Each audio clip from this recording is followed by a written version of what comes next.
First place not attained, but a good test against the Portland Timbers for Houston Dynamo FC. We're going to break it all down here as, of course, we look forward to the Texas Derby and Open Cup action. Houston getting it done against RGV with a 93rd minute winner from Sam Junka. Let's get into the meat of all this. Welcome to Inside the Hexagon, a podcast covering Houston Dynamo FC for the Striker Texas. I'm your host, Victor Araiza, and I'm joined as I am every week by Laura Gomez. Laura, how are you? How are you enjoying this week? First of all, Good.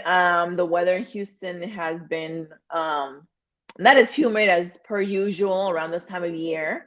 It's kind of scary at the same time that I'm enjoying it, but yeah, I mean, I think it's a perfect weather for Houstonians and the new arrivals to the city to also go check out the teams, in this case, the Houston Dynamo. And excited to be talking about Houston Dynamo again, week per week, like you just mentioned, in the Striker, Texas. yeah, looks like the weather has been kind to your hair so far. So we'll see. You think so? Oh, yeah. So we'll see how that lasts throughout the summer.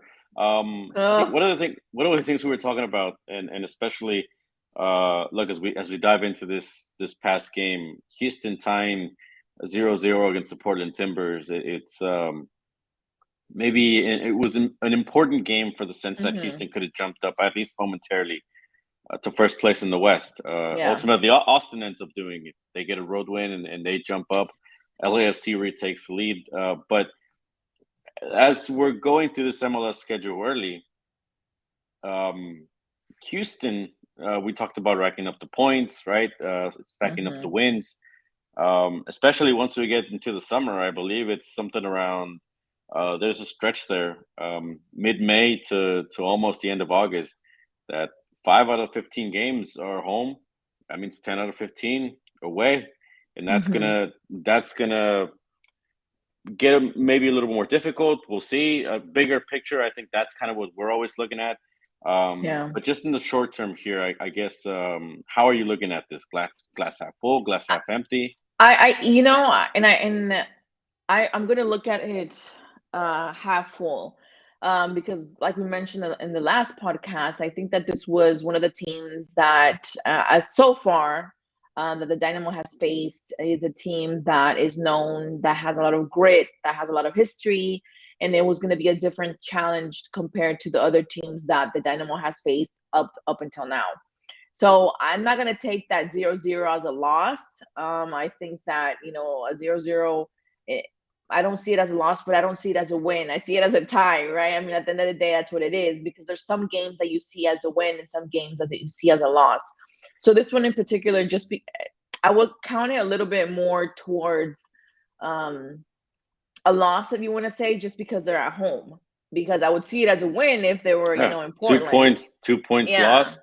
You yeah. you But you put that it together with wasn't the a, other ones, it's 6 points total. You've lost at home. yeah, yeah, but it wasn't a complete waste, if you want to really would want to look at it more on the positive side. But if you break it down and you want to see, like, the glass half empty, then I would say, it's a loss for me, because they're at home and you're supposed to win all your home games, knowing the history of the Dynamo not having a good performance once they're on the road, kind of sense, and you need to rack up those points. But at the end of the day, it's still a point. It's still something.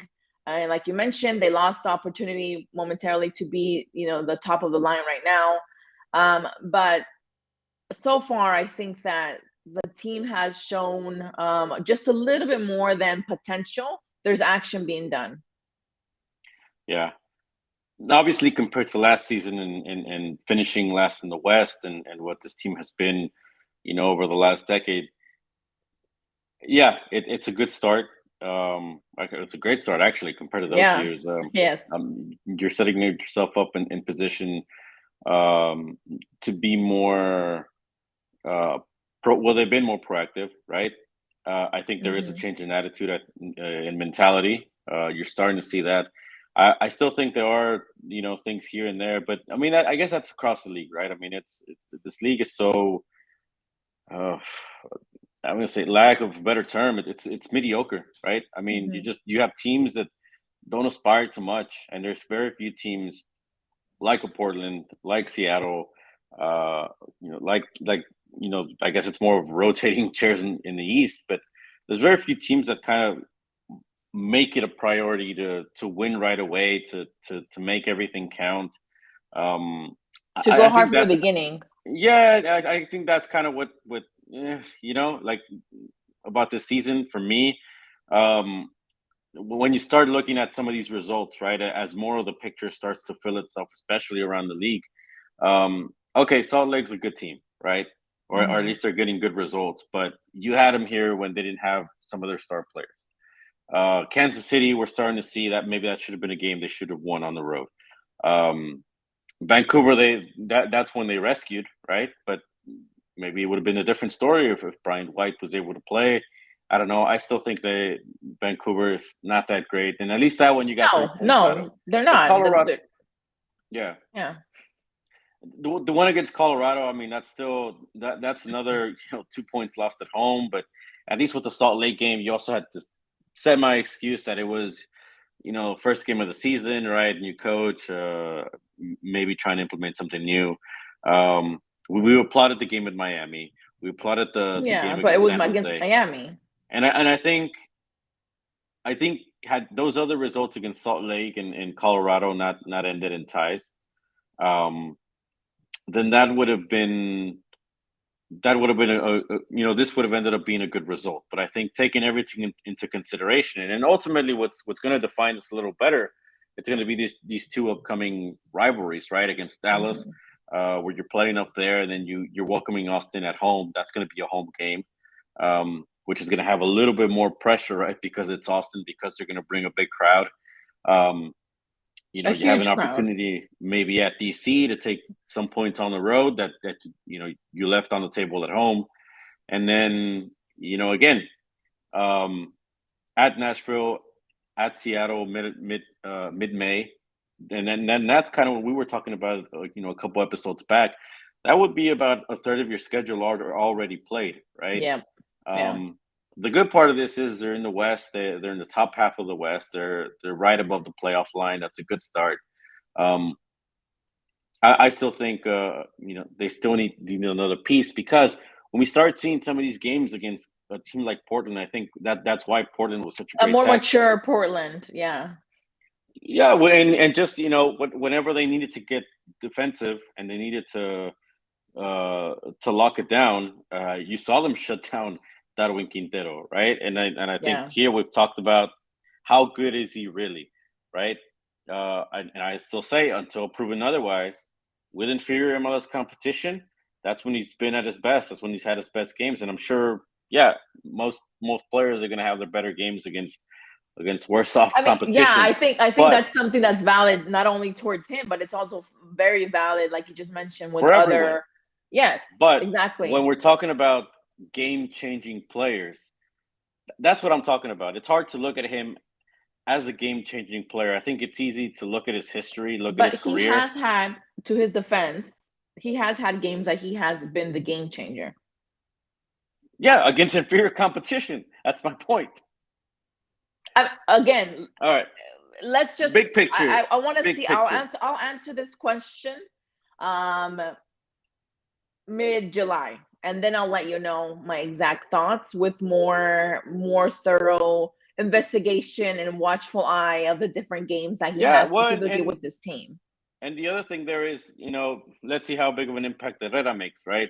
And is he enough of an addition to maybe make other guys like Quintero flourish constantly, right? And I'm not trying to just To signal on challenge him. Quintero, but Hmm. um, who else is there? I mean, I guess that's my point. Um, Fafa had a couple good chances. He, But then um, again, going into Fafa, for me, watching this game was kind of deja vu for last season. Um, I've always thought that he has a lot of speed. I think that he has good enough speed at least to win, against other defense.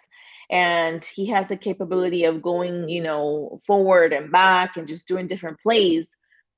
But at the end of the day, I think that he doesn't have that last touch. which is something that I've seen since last season, because he was right there and all you had to do was kind of like practically kiss the ball for it to go, into the back of the net, and he didn't do it.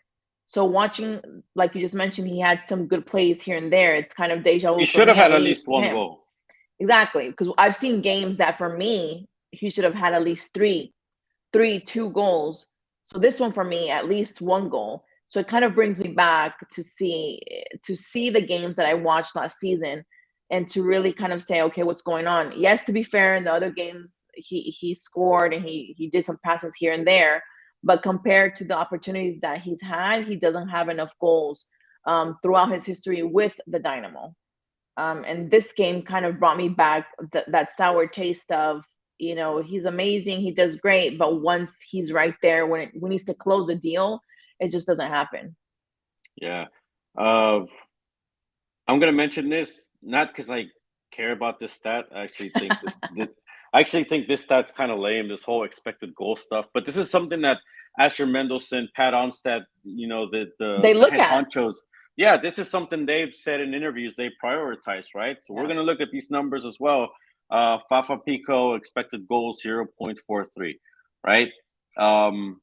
That's just, I'm only giving you this, Laura, to compare this to one Sebastian Ferreira, right? Your number 9, your go-to guy, the man who you purchased to get goals, right? Should have above that, right? Should have more expected goals. 0.14.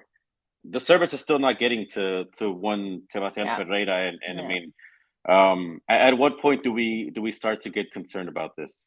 Last week when he scored, because he should have scored before.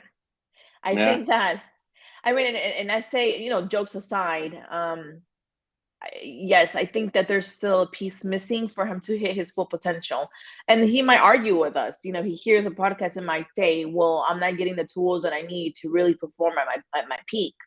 But, that's something that tends to happen to a lot of players. They go into teams that don't have the elements that they need specifically for him, and that's why they don't work out. So yeah, I mean, or here's the other one: did they just purchase the wrong player?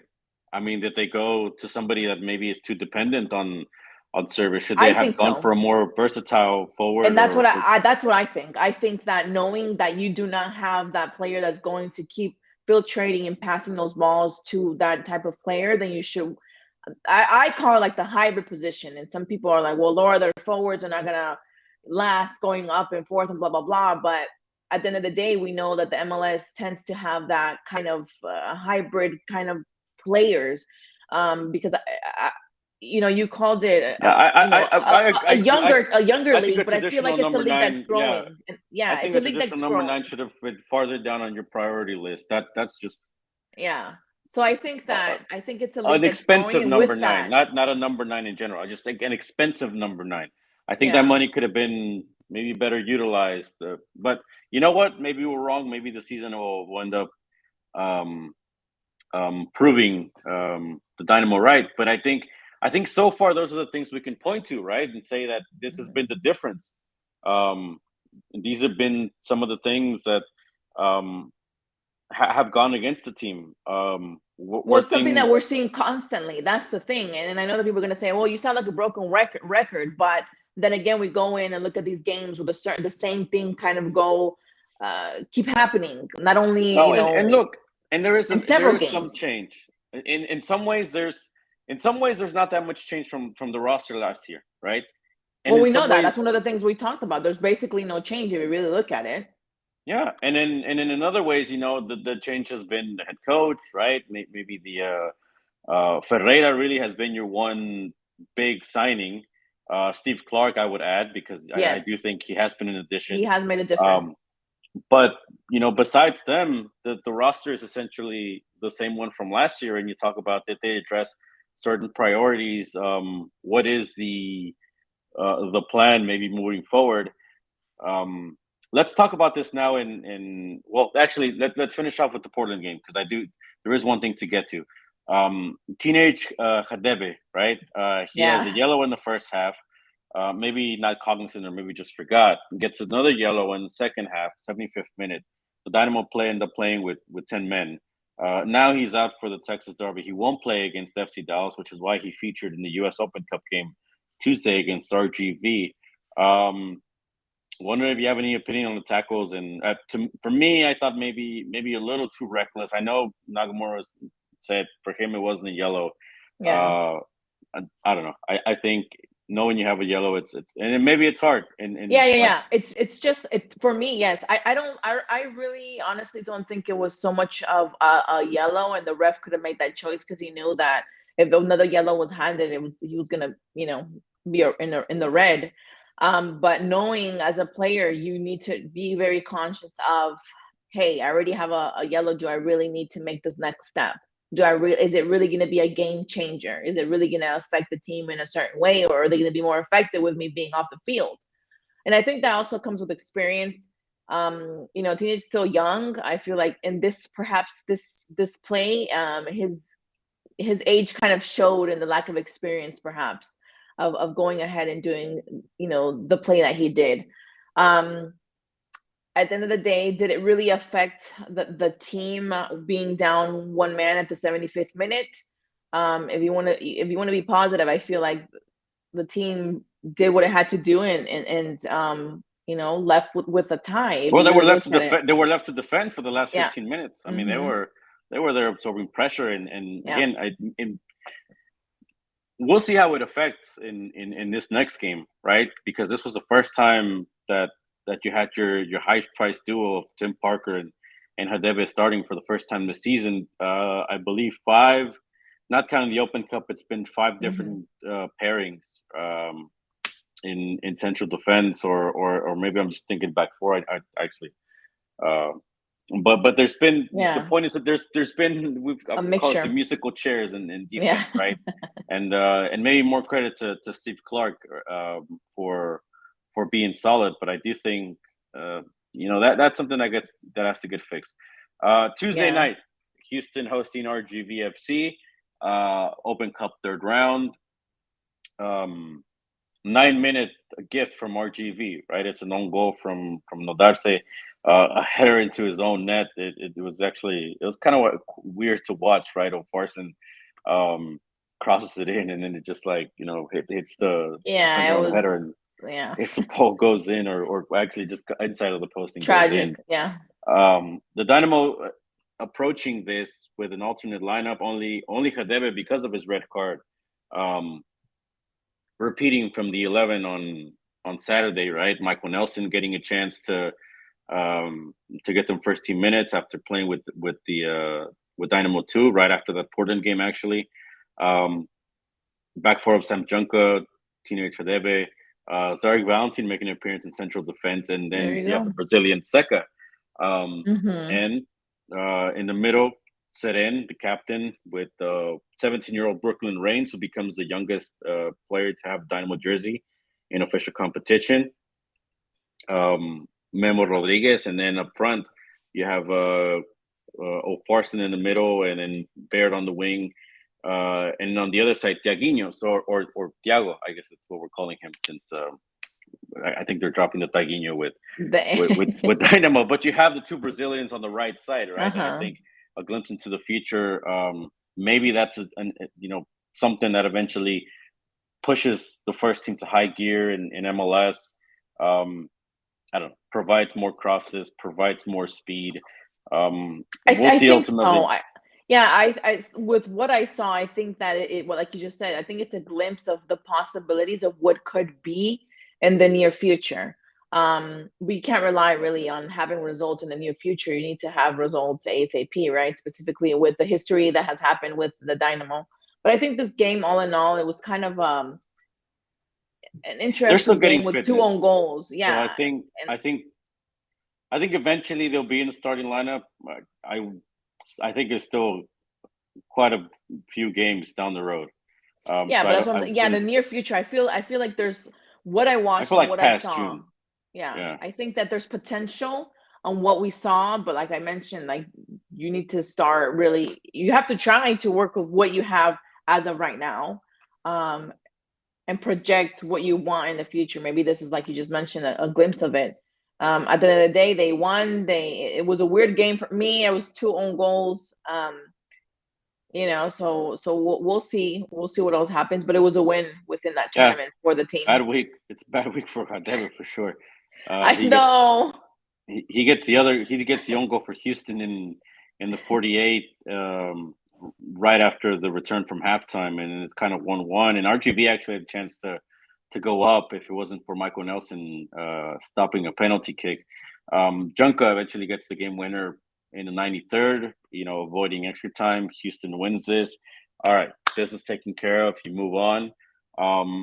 A few things to take away from this, right? The youngster Reigns, he was acquired in the offseason as a homegrown signing. Made his debut at least in Open Cup competition. We'll see what that means for MLS. Corey Baird getting a start, had a chance to actually maybe score a game winner of his own, but ends up blowing it over the net, which doesn't bode well for a guy that has struggled this season, right? O'Farson hasn't gotten his first goal, which, I mean, if you're looking for somebody to pressure Ferreira, I mean, it's kind of hard when he doesn't score. Memo, I don't know what's going on, so it's just a call around for him. I think I don't. He needs a change. I think too. I think he needs to change the scenery. I don't think being in Houston long it's going to help him in his career, but we'll see how long. We'll see what happens there. But yeah, Houston ultimately getting this win, and now we turn our shift to FC Dallas, right? Again, going back to MLS play, a Dallas that is different from last year, a Dallas that is bolsters attack. It's high flying at home. They got the three-headed monster up top with Velasco and Ferreira and Arriola. So nationally televised. It's an afternoon game. Are you excited for this Texas Derby? What are you kind of hoping to get out of it? It's gonna be interesting, because I think that when it's a Texas Derby, a lot of fans and even journalists take it to really to the heart, because it's a team you cover and it's with a city that's next to you. And Dallas has always been the rival, right? I mean, the next one's Austin, but Austin, it's still a rival, in-state rival, but and now it's going to be at home. The history, so. Yeah, it's not the history that Dallas has against Houston. So I think it's more interesting, and it really kind of brings the last few years. I think that both teams were struggling, and you were always like, well, Houston has an opportunity. I feel like they're kind of leveled up right now, but in the current position right now, I feel like Dallas is a smudge ahead than what the Houston Dynamo is currently. Yeah, and they're at home. I do think I think the mentality of these games are just you go in and you play not to lose, right? I mean, you go for it. They're gonna have fans in attendance. No Hadev, so that could mean Parker, and I would imagine Ethan Bartlow in the middle, considering that Bartlow didn't play in this RGV game. Overall, I think the one thing I took away from this RGV game that I've seen kind of being constantly in the MLS matches, and now I'm taking it to this game in Dallas, more so than just a big missing piece in attack. I think it's just the lack of creativity, right? There's a lot of these, and to be fair, I think it's something that a lot of MLS teams have, and I think it's something that we've seen here, especially over the years. This sort of scripted play, right, off the training ground, that it's kind of like, oh, well, we have to, pass it to this guy, then pass it to this guy, then pass it to this guy, then it goes in the box, then then we try to hit it towards goal, and then that doesn't work, then we do it the other way, and then we just kind of, there's no player on the field that kind of calls an audible, right? In other terms, to just kind of like read the game. Just read the game and kind of say, you know what, this isn't working. Why are we bothering with being insistent on doing the same thing over and over again, right? And maybe just not listen.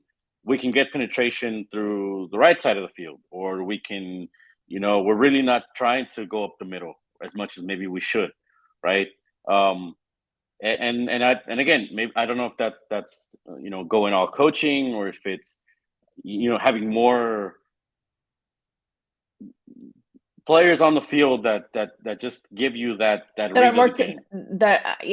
I think, and that's why again I kind of bring in Darwin in here because he's played in different leagues, in leagues that tend to not be so boxed in into certain plays to really score. And to be And fair, that is the one good thing about him. yeah, if you yeah, look at I the think that Sporting he's game, there's a very couple of smart. plays where he just Mhm. cuts the defense with one pass and right, puts you in position to score. So that's So where maybe I think that the team with him, I think that the Dynamo has that, and I feel like a lot of players don't have that technicality, don't have that vision. Perhaps like because they've only been in a certain league, and he has been in several leagues, and specifically the latest league. Before the MLS, he was with Liga MX, and Liga MX is very creative. And there's goals that are scored in the 18th, goals that are scored in the 10th. There's goals that are scored from half of the field. I think that it's not only something that's creative, but it's also something that players um, kind of I don't want to say rebel against what they see in the MLS, but also that have that creative mind and that technicality, not to be scared to go. And like you said, we don't. I'm not sure either if it's something that the coach is going to say, well, this is the style of play and MLS that we're going to do, and this is the plays that we're trying to do, and kind of limit the players to really be a little bit more adventurous, be a little bit more creative to see how they can score. I do want to say that I don't remember what game, like maybe 2 games ago. I want to say 2 games ago, I saw a lot of players from the Dynamo, at least, including Fafa, trying to do goals from further away, not having to go so much inside the box to really just kind of run into scoring, to run into the goal yeah, just and try score. to change the game a little bit, right? Try to bring the defense out. Try to open the game up. Try to take more advantage of the open spaces, right? Use more of the width of the field. I think that has been also another one of the keys. I think why this team has not taken more points at home. Um, in this game against Dallas, maybe the fact that it's a rivalry game. It's more back and forth, right? There's more of It has a there's special definitely a feeling to it. pride. Yeah. Hmm. Maybe we'll see it, but I think to me that's the biggest thing that you can fix now that doesn't require you going out and getting a signing, right? Yeah, I don't know if that means short-term Quintero bandage. needs more freedom. I do think Carrasquilla has been your best player, right? Yes. Um, and I do think that's good because Quintero can't be And your best again, player if he looks good. he's played with other leagues too. So I feel like those players that I've noticed in the team, at least, have been players that have played outside the MLS league, that bring that extra or that extra characteristic, inside the pitch with, the Dynamo. Um, I don't know. I mean, I think that, like we just mentioned, the rivalries are state rivalries are a little bit more special. I want to say not more important, but a little bit more special because they do have that connection to really wanting to be. If there's any team that you want to be, it's going to be teams from their own state. I do see it kind of complicated with Dallas. They're playing at home. They've been playing well. They've had really good games. It's just we'll see what happens. I don't know if you want to give like a Well, I don't give know. me. It could rivalry games are tough to predict, but I do think you want to take advantage of Dallas, punish them on their defensive mistakes, right?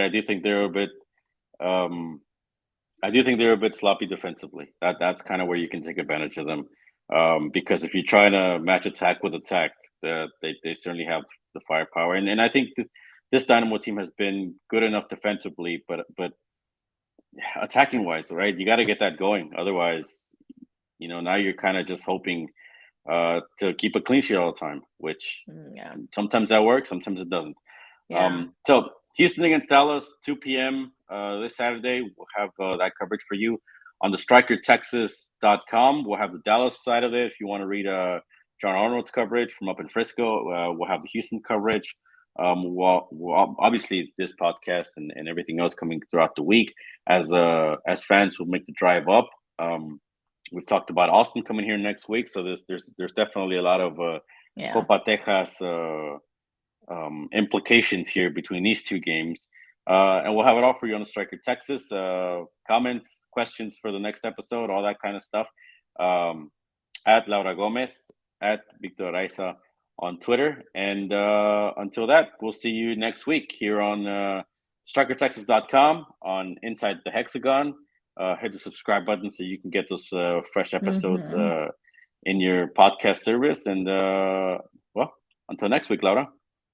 Yes, and support local journalists like you just mentioned, and we'll see. I think that we have a good game coming up. Hopefully, the Dynamo comes up on top. It's going to be difficult, but it's a derby, so it's always fun to watch. So enjoy the games for sure. Until next time, bye. Bye.